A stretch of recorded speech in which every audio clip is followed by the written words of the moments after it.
जो कम से कम 3 वर्षों से माध्यमिक पाठशालाओं अथवा उनसे ऊंची कक्षाओं में शिक्षण कार्य कर रहे हों, तथा 1/6 सदस्यों का राज्यपाल उन व्यक्तियों में से मनोनीत करता है जिन्हें साहित्य, कला, विज्ञान, सहकारिता आंदोलन या सामाजिक सेवा के संबंध में विषय ज्ञान हो।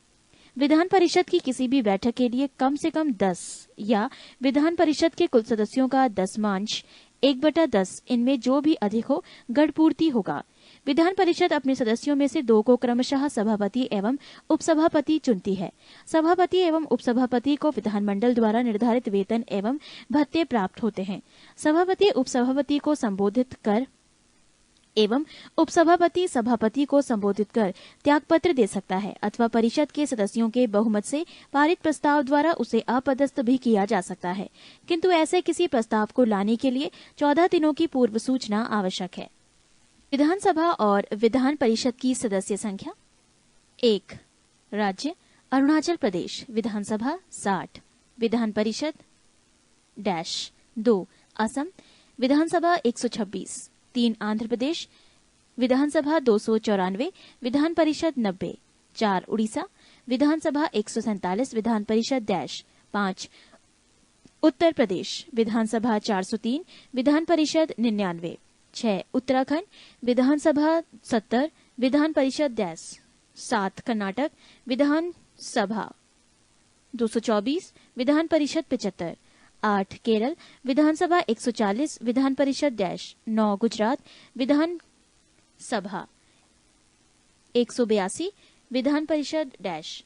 गोवा, विधानसभा 40, विधान परिषद डैश 11. छत्तीसगढ़, विधानसभा 90, विधान परिषद डैश 12. जम्मू कश्मीर. नोट: जम्मू कश्मीर की विधानसभा में 100 सीटें दी गई हैं, किंतु 24 सीटें पाकिस्तान अधिकृत कश्मीर में हैं। नोट समाप्त। विधानसभा 76, विधान परिषद 36, 13. झारखंड, विधानसभा 81, विधान परिषद डैश 14. तमिलनाडु, विधानसभा 234, विधान परिषद 78, नागालैंड, विधानसभा 60, विधान परिषद डैश 16. पंजाब, विधानसभा 117, विधान परिषद डैश 17. पश्चिम बंगाल, विधानसभा 294, विधान परिषद डैश 18. बिहार, विधानसभा 243, विधान परिषद 75, 19. मणिपुर, विधानसभा 60, विधान परिषद डैश 20. मध्य प्रदेश, विधानसभा 230, विधान परिषद डैश 21. महाराष्ट्र, विधानसभा 288, विधान परिषद 78, 22. मिजोरम, विधानसभा 40, विधान परिषद डैश 23. मेघालय, विधानसभा 60, विधान परिषद डैश 24. राजस्थान, विधानसभा 200, विधान परिषद डैश 25. सिक्किम, विधानसभा 32, विधान परिषद डैश 26. हरियाणा, विधानसभा 90, विधान परिषद डैश 27. हिमाचल प्रदेश, विधानसभा 68, विधान परिषद डैश 28. त्रिपुरा, विधानसभा 60, विधान परिषद डैश संघीय प्रदेश 1. दिल्ली, विधानसभा 70, 2. पुदुचेरी, विधानसभा 30, विधान परिषद डैश. विधानसभा का कार्यकाल 5 वर्ष है, किंतु विशेष परिस्थिति में राज्यपाल को यह अधिकार है कि वो इससे पूर्व भी उसको विघटित कर सकता है. पृष्ठ 216. विधानसभा के सत्रावसान प्रोरोगेशन के आदेश राज्यपाल के द्वारा दिए जाते हैं. विधानसभा में निर्वाचित होने के लिए न्यूनतम आयु सीमा 25 वर्ष है. प्रत्येक राज्य की विधानसभा में कम से कम 60 और अधिक से अधिक 500 सदस्य होते हैं. अपवाद: गोवा 40, मिजोरम 40, सिक्किम 32. इसे अनुच्छेद 371 के तहत विशेष राज्यों की दर्जा देकर ये व्यवस्था किया गया है. विधानसभा की अध्यक्षता करने के लिए एक अध्यक्ष का चुनाव करने का अधिकार सदन को प्राप्त है, जो इसकी बैठकों का संचालन करता है. साधारणतया विधानसभा अध्यक्ष सदन में मतदान नहीं करता, किंतु यदि सदन में मत बराबरी में बढ़ जाएं, तो वो निर्णायक मत देता है. जब कभी अध्यक्ष को उसके पद से हटाने का प्रस्ताव विचाराधीन हो, उस समय वो सदन की बैठकों की अध्यक्षता नहीं करता है. किसी विधेयक को धन विधेयक माना जाए अथवा नहीं, इसका निर्णय विधानसभा अध्यक्ष ही करता है. सदन के बैठकों के लिए सदन के कुल सदस्यों के 10वांश 1/10 सदस्यों की उपस्थितियां गढ़पूर्ति हेतु आवश्यक है. विधानसभा के लिए अधिकार और कार्य. एक, विधि निर्माण। एक, इसे राज्य सूची से संबंधित विषयों पर विधि निर्माण का अनन्य अधिकार प्राप्त है। 2, संवर्ती सूची। संवर्ती सूची से संबद्ध विषयों पर संसद की तरह राज्य विधानमंडल भी विधि निर्माण कर सकता है, किंतु यदि दोनों द्वारा निर्मित विधियों में परस्पर विरोध की सीमा तक संसदीय विधि वर्णनीय है।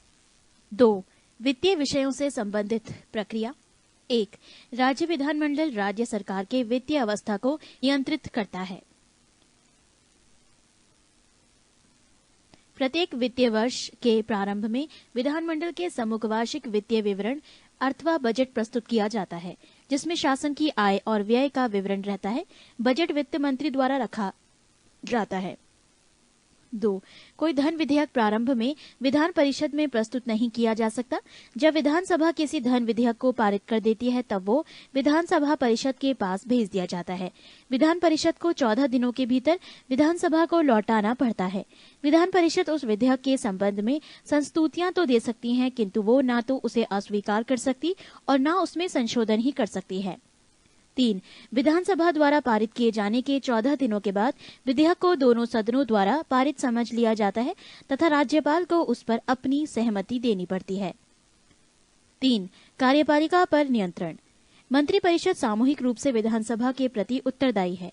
जब कभी मंत्रिपरिषद के विरुद्ध अविश्वास प्रस्ताव पारित हो जाता है तो समूची मंत्रिपरिषद को त्यागपत्र देना पड़ता है। 4, संवैधानिक संशोधन। संघीय स्वरूप को प्रभावित करने वाला कोई संविधान संशोधन विधेयक यदि संसद के दोनों सदनों के द्वारा पारित हो जाता है तो आधे से अधिक राज्यों के विधानमंडलों द्वारा उसकी पुष्टि आवश्यक है। 5, निर्वाचन संबंधी अधिकार। राष्ट्रपति के निर्वाचन में जितना मताधिकार संसद के दोनों सदनों के सदस्यों को प्राप्त है, उतना ही राज्यों की विधानसभाओं के निर्वाचित सदस्यों को प्राप्त है। मुख्यमंत्री की नियुक्ति राज्यपाल द्वारा की जाती है। साधारणतः वैसे व्यक्ति को मुख्यमंत्री नियुक्त किया जाता है जो विधानसभा में बहुमत दल का नेता होता है। नोट, राष्ट्रीय राजधानी क्षेत्र दिल्ली के चुनाव पश्चात मुख्यमंत्री की नियुक्ति राष्ट्रपति द्वारा होती है और मुख्यमंत्री राष्ट्रपति के प्रति उत्तरदायी होता है। पृष्ठ 217। मुख्यमंत्री ही शासन का प्रमुख प्रवक्ता है और मंत्रिपरिषदों की बैठकों की अध्यक्षता करता है। मंत्रिपरिषद के निर्णयों को मुख्यमंत्री ही राज्यपाल तक पहुंचता है। जब कभी राज्यपाल कोई बात मंत्रिपरिषद तक पहुंचाना चाहता है तो वो मुख्यमंत्री के द्वारा ही ये कार्य करता है। राज्यपाल के सारे अधिकारों का प्रयोग मुख्यमंत्री ही करता है। 23, भारतीय राज्य व्यवस्था में वरीयता अनुक्रम। भारतीय राज्य व्यवस्था में विभिन्न पदाधिकारियों का वरीयता अनुक्रम वारंट ऑफ प्रेसिडेंस इस प्रकार है। 1, राष्ट्रपति, 2, उपराष्ट्रपति, 3, प्रधानमंत्री, 4, राज्यों के राज्यपाल अपने राज्यों में, 5, भूतपूर्व राष्ट्रपति, 5, उप प्रधानमंत्री, 6, भारत का मुख्य न्यायाधीश तथा लोक सभाध्यक्ष, 7, केंद्रीय कैबिनेट मंत्री, राज्य के मुख्यमंत्री अपने अपने राज्यों में, योजना आयोग का उपाध्यक्ष, पूर्व प्रधानमंत्री तथा संसद के विपक्ष का नेता, 7, भारत का रत्न सम्मान के धारक, 8, राजदूत, 9, उच्चतम न्यायालय के न्यायाधीश, 9, मुख्य निर्वाचन आयुक्त तथा भारत का नियंत्रक महालेखा परीक्षक, 10, राज्यसभा का उपसभापति, लोकसभा का उपाध्यक्ष, योजना आयोग के सदस्य तथा केंद्र में राज्य मंत्री। भारत रत्न एकमात्र ऐसा पुरस्कार है जिसे वरीयता अनुक्रम में स्थान दिया गया है। नोट, मुख्य चुनाव आयुक्त श्री शेषन के आग्रह पर सरकार ने मुख्य चुनाव आयुक्त को 9 की स्थिति प्रदान की है, यानी उच्चतम न्यायालय के न्यायाधीश के समकक्ष दर्जा। ये संशोधन अगस्त 93 में किया गया। 24, केंद्र राज्य संबंध। भारत में केंद्र राज्य संबंध संघवाद की ओर उन्मुख है और संघवाद की इस प्रणाली को कनाडा के संविधान में से लिया गया है। भारतीय संविधान में केंद्र तथा राज्य के मध्य विधायी, प्रशासनिक तथा वित्तीय शक्तियों का विभाजन किया गया है, लेकिन न्यायपालिका को विभाजन की परिधि से बाहर रखा गया है। भारतीय संविधान की 7वीं अनुसूची में केंद्र एवं राज्य की शक्तियों के बंटवारे से संबंधित 3 सूची दी गई है। 1, संघ सूची, 2, राज्य सूची और 3, समवर्ती सूची। संघ सूची में उन विषयों को शामिल किया गया है जो राष्ट्रीय महत्व के हैं तथा जिन पर कानून बनाने का एकमात्र अधिकार केंद्रीय विधानपालिका अर्थात संसद को है। इस सूची में कुल 98 विषयों को शामिल किया गया है, जिनमें प्रमुख है रक्षा, विदेशी मामले, युद्ध, अंतर्राष्ट्रीय संधि, अणुशक्ति, सीमा शुल्क, जनगणना, विदेशी ऋण, डाक एवं तार प्रसारण, टेलीफोन, विदेशी व्यापार, रेल तथा वायु एवं जल परिवहन आदि। राज्य सूची, इसमें उन विषयों को शामिल किया गया है जो स्थानीय महत्व के हैं तथा जिन पर कानून बनाने का एकमात्र अधिराज्य विधानमंडल को है, लेकिन कुछ विशेष परिस्थितियों में संसद भी कानून बना सकती है। इस सूची में शामिल विषयों की संख्या 62 है, जिनमें प्रमुख है लोक सेवा, कृषि, वन, कारागार, भू राजस्व, लोक व्यवस्था, पुलिस, लोक स्वास्थ्य, स्थानीय शासन, क्रय विक्रय एवं सिंचाई आदि। समवर्ती सूची, इसमें शामिल विषयों पर संसद तथा राज्य विधानमंडल दोनों द्वारा कानून बनाया जाता है और यदि दोनों कानूनों में विरोध है तो संसद द्वारा निर्मित कानून लागू होगा। इसमें 52 विषयों को शामिल किया गया है। उनमें प्रमुख है राष्ट्रीय जलमार्ग, परिवार नियोजन, जनसंख्या नियंत्रण, समाचार पत्र, कारखाना, शिक्षा, आर्थिक तथा सामाजिक योजना। अवशिष्ट विधायी शक्ति, जिन विषयों को संघ सूची, राज्य सूची और समवर्ती सूची में नहीं शामिल किया गया है, उन पर कानून बनाने का अधिकार संसद को प्रदान किया गया है। राज्य सूची के विषयों पर कानून बनाने की संसद की शक्ति, संविधान के अनुच्छेद 249 में ये प्रावधान किया गया है कि यदि राज्यसभा अपने उपस्थित तथा मतदान करने वाले सदस्यों के 2/3 बहुमत से ये पारित कर दे कि राष्ट्रीय हित को ध्यान में रखकर संसद राज्य सूची के विषयों पर कानून बनाए, तो संसद को राज्य सूची में वर्णित विषयों पर कानून बनाने की शक्ति प्राप्त हो जाती है। पृष्ठ 218। संसद द्वारा इस प्रकार बनाए गए कानून 1 वर्ष के लिए प्रवर्तनीय होता है, लेकिन राज्यसभा द्वारा पारित कर इसे बार बार कई वर्षों के लिए बढ़ाया जा सकता है। राज्यों की सहमति से भी संसद राज्य सूची पर कानून बना सकती है।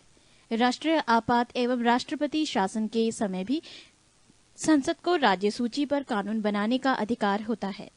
संघ के प्रमुख राजस्व स्रोत हैं निगम कर, सीमा शुल्क, निर्यात शुल्क, कृषि भूमि को छोड़कर अन्य संपत्ति पर संपदा शुल्क, विदेशी ऋण, रेल, रिजर्व बैंक तथा शेयर बाजार।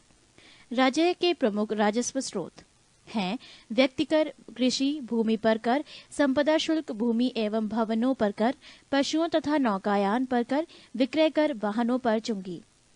केंद्र एवं राज्यों के मध्य विवाद को सुलझाने के लिए मुख्यतः 4 आयोग गठित किए गए, जो इस प्रकार हैं: प्रशासनिक सुधार आयोग, राजमन्नार आयोग, भगवान सहाय समिति एवं सरकारीय आयोग। सरकारीय आयोग का गठन 1983 में किया गया था, जिसने अपनी 1600 पृष्ठ वाली रिपोर्ट 1987 ईस्वी में केंद्र सरकार को सौंप दी। 20 अंतर्राज्यीय परिषद, संविधान के अनुच्छेद 263 के अंतर्गत केंद्र एवं राज्यों के बीच समन्वय स्थापित करने के लिए राष्ट्रपति एक अंतर्राज्यीय परिषद की स्थापना कर सकता है। पहली बार जून 1990 ईस्वी में अंतर्राज्यीय परिषद की स्थापना की गई, जिसकी पहली बैठक 10 अक्टूबर 1990 ईस्वी को हुई थी। इसमें निम्न सदस्य होते हैं: प्रधानमंत्री तथा उनके द्वारा मनोनीत 6 कैबिनेट स्तर के मंत्री, सभी राज्यों व संघ राज्यों क्षेत्रों के मुख्यमंत्री एवं संघ राज्य क्षेत्रों के प्रशासक। अंतर्राज्यीय परिषद की बैठक वर्ष में 3 बार की जाएगी, जिसकी अध्यक्षता प्रधानमंत्री या उनकी अनुपस्थिति में प्रधानमंत्री द्वारा नियुक्त कैबिनेट स्तर का मंत्री करता है। परिषद की बैठक के लिए आवश्यक है कि कम से कम 10 सदस्य अवश्य उपस्थित हों। 26 योजना आयोग। भारत में योजना आयोग के संबंध में कोई संवैधानिक प्रावधान नहीं है। 15 मार्च 1950 ईस्वी को केंद्रीय मंत्रिमंडल द्वारा पारित प्रस्ताव के द्वारा योजना आयोग की स्थापना की गई थी। योजना आयोग का अध्यक्ष प्रधानमंत्री होता है। 27 राष्ट्रीय विकास परिषद। योजना के निर्माण में राज्यों की भागीदारी होनी चाहिए। इस विचार को स्वीकार करते हुए सरकार के एक प्रस्ताव द्वारा 6 अगस्त 1952 ईस्वी को राष्ट्रीय विकास परिषद का गठन हुआ। प्रधानमंत्री परिषद का अध्यक्ष होता है। योजना आयोग का सचिव भी इसका सचिव होता है। भारतीय संघ के सभी राज्यों के मुख्यमंत्री एवं योजना आयोग के सभी सदस्य इसके पदेन सदस्य होते हैं। 28 वित्त आयोग। संविधान के अनुच्छेद 280 में वित्त आयोग के गठन का प्रावधान किया गया है। वित्त आयोग के गठन का अधिकार राष्ट्रपति को दिया गया है। वित्त आयोग में राष्ट्रपति द्वारा एक अध्यक्ष एवं 4